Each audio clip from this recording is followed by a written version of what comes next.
The federal government has welcomed Malcolm Turnbull's latest contribution to the debate over climate change, with the opposition frontbencher saying the science should not be abandoned and that statements about not pricing carbon until the rest of the world does are embarrassing. Also in federal politics, a South Australian Liberal Senator, Mary Jo Fisher, has been charged by police with what's believed to be a shoplifting offence. Political correspondent Tom Eagleton reports from Canberra. Mary Jo Fisher's been one of federal Parliament's more entertaining performers. They jumped to the left and said, we'll never have a carbon tax.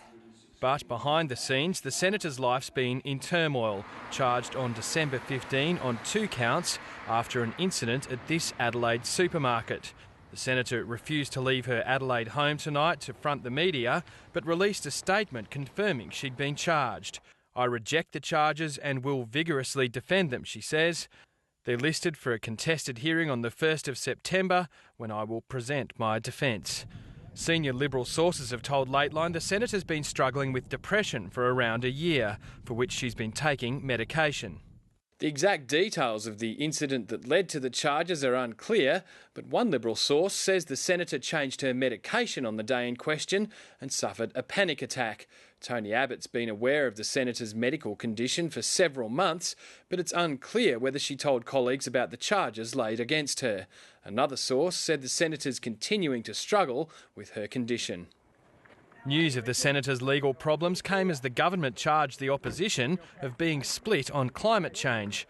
Malcolm Turnbull's described as embarrassing the argument that Australia shouldn't lead China and India on climate action, arguments a bit like this one.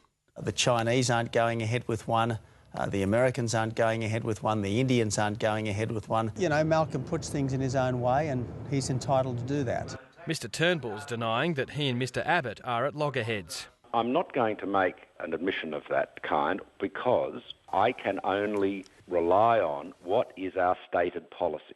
And Tony has repeated it, every day pretty much, is to cut our emissions, by that 5% mark.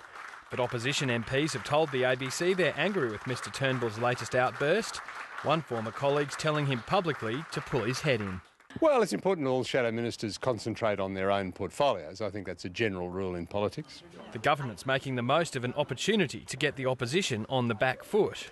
It's absolutely clear that within the coalition there are very different views about putting a price on carbon. Mr Turnbull has got stuck right into Mr Abbott again on the question of climate change and the science of climate change.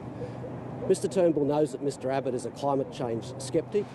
No wonder some opposition MPs want Malcolm Turnbull sacked from the front bench. Tom Eagleton, Lateline.